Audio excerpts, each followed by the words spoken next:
எளியவர்களுக்கு மதுரை முத்து அவர்கள் பொங்கல் பரிசு கொடுத்து அசத்தி இருக்காரு. இது ஒன்றும் ஒரு பப்ளிசிட்டிக்காலாம் கிடையாது, வழக்கம் போல் பண்ணுறதான். என்னன்னா ஒரு சின்ன மன திருப்தி, வேற ஒன்றும் கிடையாது. எங்கள் பக்கத்துலாம் போயில அப்படி வெளியே போகும்போது வாக்கிங் போகலாம் பார்ப்பேன். நிறைய பேர் ரொம்ப ஆதரவற்று வயசு முடியாமல் வீட்டில் ஒரு பொங்கல் வருது, சேலையெல்லாம் அவங்க ஒரு 7-8 வருஷத்துக்கு கூட எடுக்காமலாம் இருந்திருப்பாங்க. அது நினச்சோன்னே அவர் தோணிச்சு, அவ்வளோதான், வேற என்ன. பொங்கல் வாழ்த்துக்கள் இதோடு இல்லாமல் நம்ம ரெகுலராக செய்ய போகிறோம், எல்லா விழாவும் சந்தோஷமாக கொண்டாட போகிறோம். நல்லா ஒன்றும் தோன்றுவது.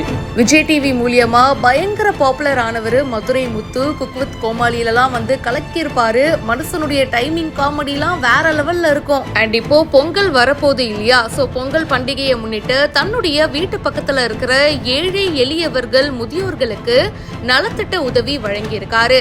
கரும்பு, வேட்டி, சேலைகள் மற்றும் 1 கிலோ பச்சரிசி இதெல்லாம் கொடுத்திருக்காரு. ரீசெண்டா முக்கியமான பண்டிகை காலங்கள்ல தன்னுடைய வீட்டு பக்கத்துல இருக்கிறவங்களுக்கு அவங்கள கூப்பிட்டு தன்னால முடிஞ்ச உதவிகளை பண்ணிட்டு இருக்காரு. இத பத்தி மதுரை முத்து அவர்கள் சொல்லும் போது, நான் இருக்கிறது ஒரு கிராம பகுதிங்க. சோ டெய்லி வாக்கிங்லாம் போகும்போது என் வீட்டு பக்கத்துல இருக்கிற ஆதரவற்ற முதியவர்களை அவங்களுக்கு என்னால முடிஞ்ச உதவியை பண்ணிட்டு இருக்கேன். இந்த தடவை அவங்களுக்கு கரும்பு, வேஷ்டி, சேலைகள் இதெல்லாம் கொடுத்திருக்கேன். அவங்களும் சந்தோஷமா இந்த பொங்கல் பண்டிகையை கொண்டாடட்டும்.